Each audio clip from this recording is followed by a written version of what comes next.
Hello, English learners. Welcome back to English Pod. My name is Marco. And I'm Erica. And today we're looking at some more romance. We're talking about dating. Dating, exactly. And not only dating, but asking someone to become your boyfriend or girlfriend. Yep, that's true. And so we're going to be focusing on language to express your romantic feelings. And also maybe some phrases you can use to ask someone out. Very good. So I'm sure you guys are excited about this one. So let's listen to the dialogue for the first time.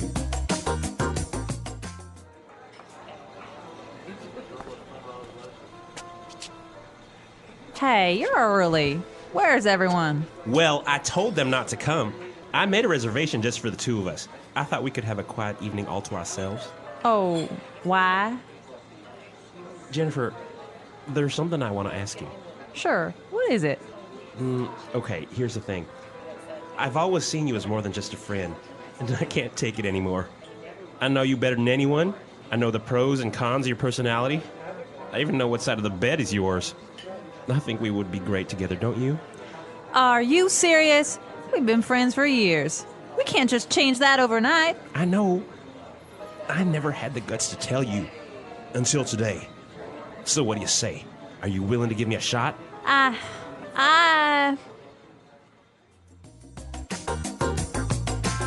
All right, I wonder, is she going to say yes? I don't know. She seems a little bit confused.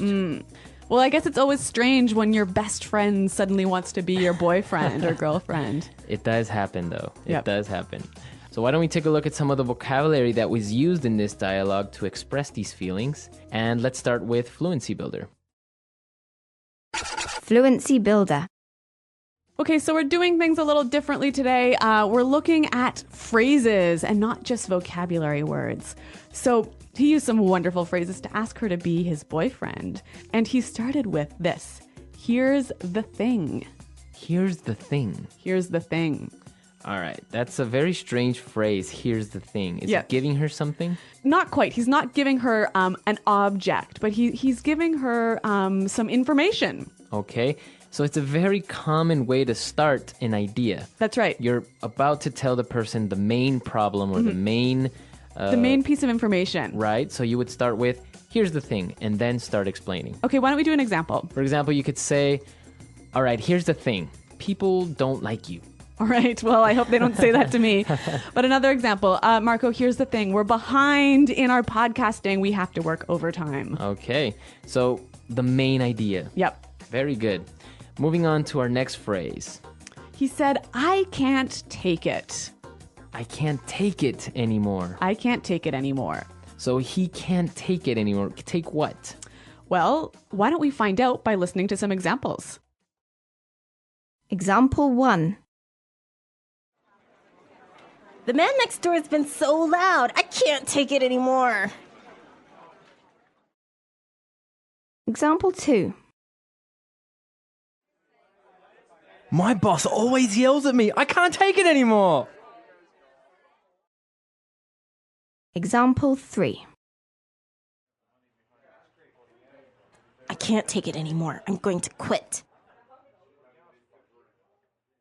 All right, so basically is you can't stand it. You can't tolerate it anymore. Exactly. This is a phrase we use when we are really frustrated. But yeah, when we're frustrated or when we just can't handle it anymore. And well, after he finished his declaration of love, she responded by saying, are you serious? Are you serious? Are you serious? Are you serious? Okay, so what does she mean? She's just saying, really?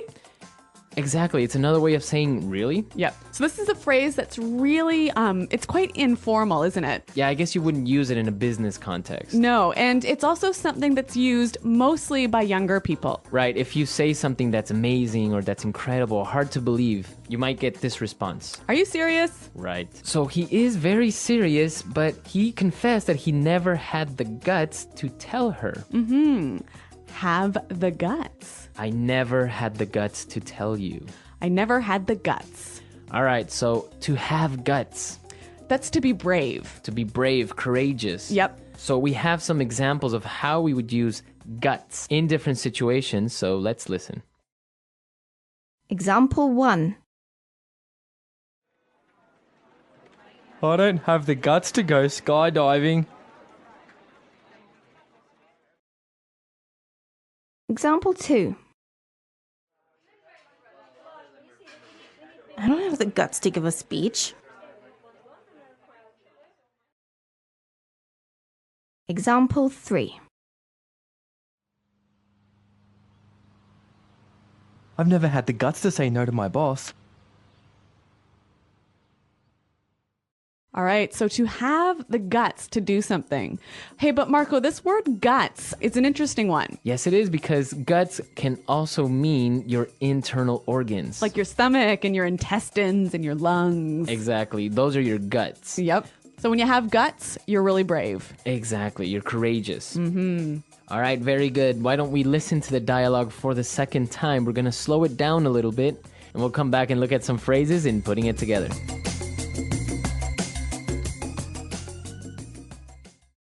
Hey, you're early. Where's everyone? Well, I told them not to come.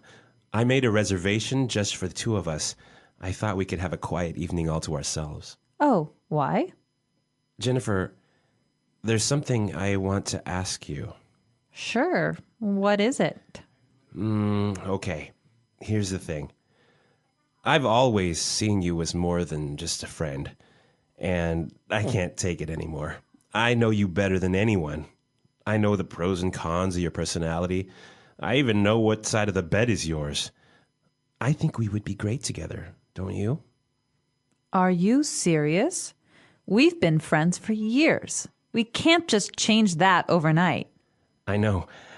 I never had the guts to tell you until today. So, what do you say? Are you willing to give me a shot? I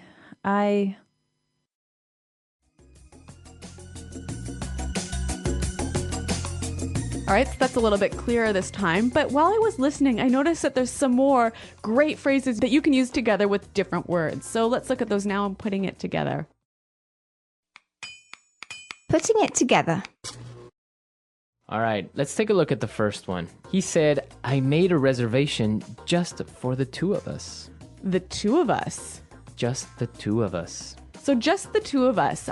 Quite simply, it means you and me, just us, right? Right, just us.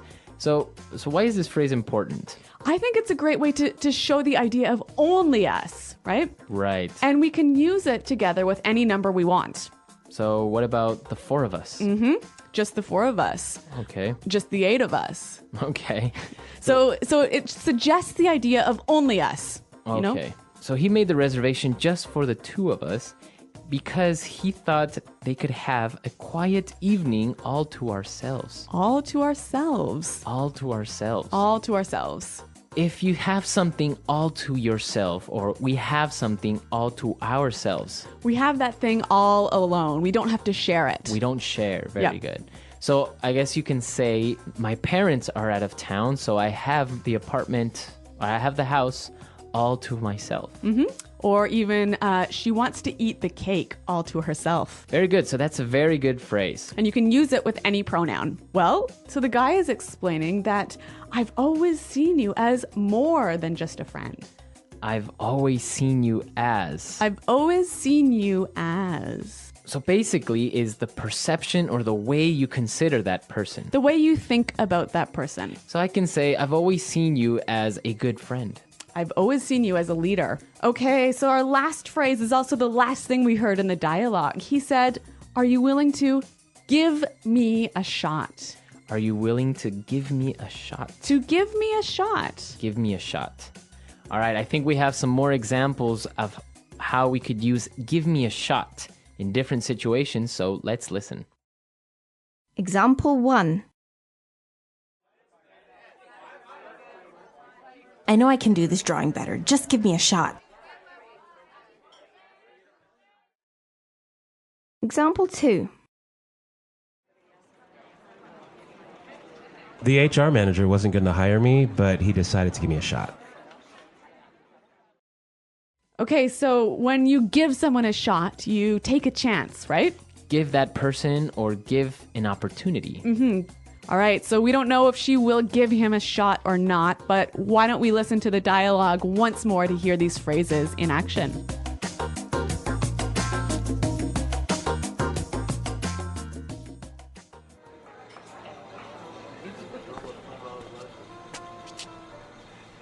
Hey, you're early.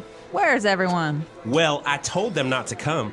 I made a reservation just for the two of us. I thought we could have a quiet evening all to ourselves. Oh, why? Jennifer, there's something I want to ask you. Sure. What is it? Okay, here's the thing. I've always seen you as more than just a friend, and I can't take it anymore. I know you better than anyone. I know the pros and cons of your personality. I even know what side of the bed is yours. I think we would be great together, don't you? Are you serious? We've been friends for years. We can't just change that overnight. I know. I never had the guts to tell you. Until today. So what do you say? Are you willing to give me a shot?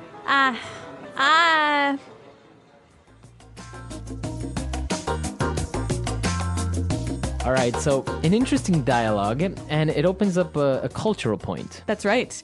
So in the dialogue, the guy was asking her if she would be his girlfriend, right?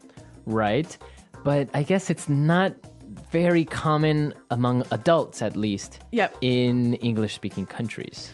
Yeah, we don't say like, okay, so please will you be my boyfriend now, you know? Right. You would do that maybe in high school. Yeah, but even then, I think it's still a little funny.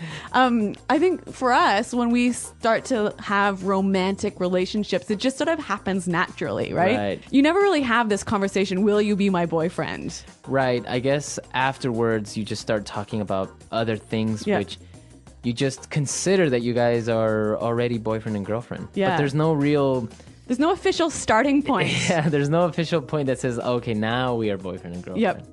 Which is interesting because in other countries, they do go through the formality of asking somebody to become their boyfriend. Yeah. But even, like 20 or 30 years ago in English-speaking countries, you would do this. Oh, yeah, of course. And it was called going steady. Going steady. So you would ask, will you go steady with me? And that means let's become a stable couple. Exactly. All right, so we want to hear your stories. And, well, how do you do it in your country? Do you ask someone out? Do you maybe just give them the first kiss and that's an automatic yes? Well, I don't know, but I'm looking forward to hearing from our listeners. So, guys, check out our website, englishpod.com. You can leave your questions and comments there. All right, we'll see you guys there. And until next time. Goodbye. Bye.